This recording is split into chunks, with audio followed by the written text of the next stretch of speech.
जय हिंद दोस्तों।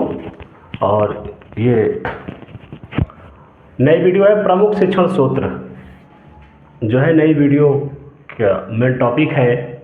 आप सभी लोग देखिए कि हमने इसे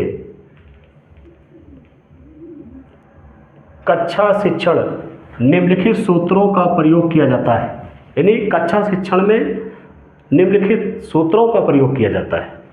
ये सूत्र सार्वभौमिक रूप से स्वीकृत, यानी सार्वभौमिक का मतलब यूनिवर्सल ट्रुथ से स्वीकृत तथा विश्वसनीय होते हैं।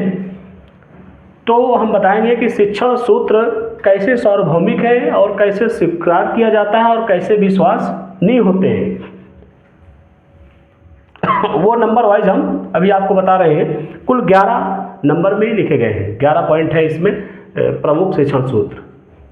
आप देखिए, पहला सरल से जटिल की ओर।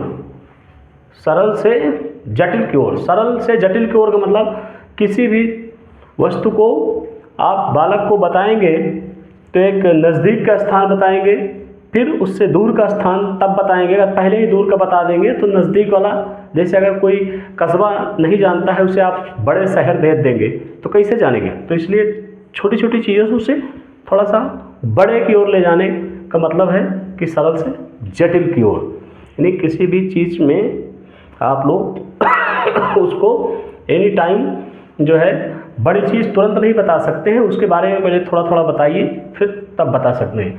फिर नंबर 2 ज्ञात से अज्ञात की ओर। यदि बालक जिस चीज़ से अनजान है उसे पहले उसे जो जानकारी है उससे उदाहरण देते हुए उसके बारे में बताते हुए तब आप ज्ञात से अज्ञात की ओर जा सकते हैं। तब वो थोड़ा सा काल्पनिक कर सकता है कि ऐसा होगा ना, क्योंकि जिस चीज़ का उसे ज्ञान नहीं है उसे वो इमेजिनेशन भी नहीं कर सकता है, कल्पना भी नहीं कर सकता है। तो इसलिए ज्ञात से अज्ञात की ओर, ये दूसरा पॉइंट हुआ। तीसरा पॉइंट है स्थूल से सूक्ष्म की ओर। स्थूल जैसे बड़ा पहाड़ होता है, उसके अंदर जो गुफा होती है उसके अंदर तमाम चीज़ें होती हैं, तो उसी तरह पहाड़ एक स्थूल है, उसके अंदर जो छोटी छोटी गुफाएं, छोटे छोटे मंदिर जैसे उदाहरण में, वो सब सूक्ष्म की ओर होते हैं। फिर अगला है पूर्ण से अंश की ओर। पूर्ण से अंश की ओर, तो पूर्ण से अंश की ओर जैसे आप लोग देखते हैं मोबाइल पूरा क्या है, पूर्ण है।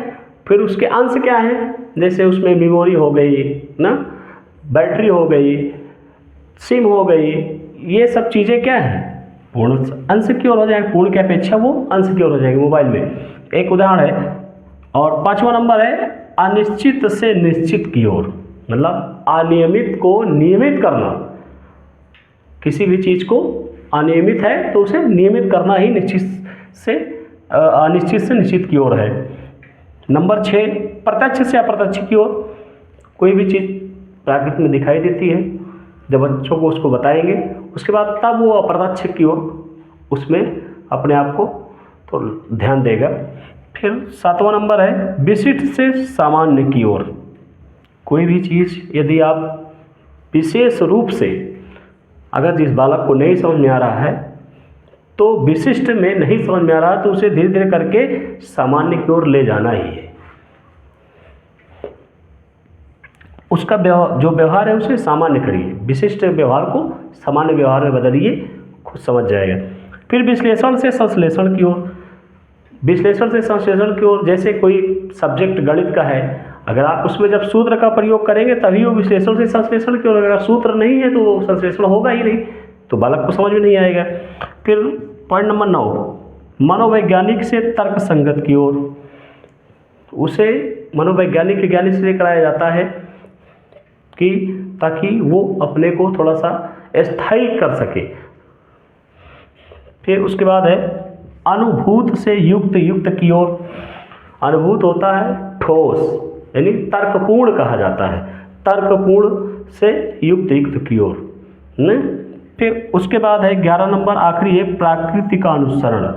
अगर वो प्रकृति का अनुसरण करेगा तभी प्रमुख शिक्षण सूत्र संपन्न होंगे। तो आप सभी लोग इसे लिख लीजिए, परीक्षा में आएगा तो पूछेगा प्रमुख शिक्षण सूत्र कौन कौन से हैं, या कोई 2 प्रमुख शिक्षण सूत्र बताइए तो दो में कोई भी पूछेगा तो दो इसमें से दो ही लिखना है। यदि ये लिख दे कि सरल से जटिल की ओर से क्षण सूत्र का क्या अभिप्राय है, तो आपको पूरा डिटेल्स इसका लिखाना है। अभी अगली वीडियो में मिल जाएगा ज्ञात से अज्ञात की ओर, तो आज आप लोगों ने समझ लिया होगा। तो इसलिए आज यहीं तक। जय हिंद, मिलेंगे अगली वीडियो में।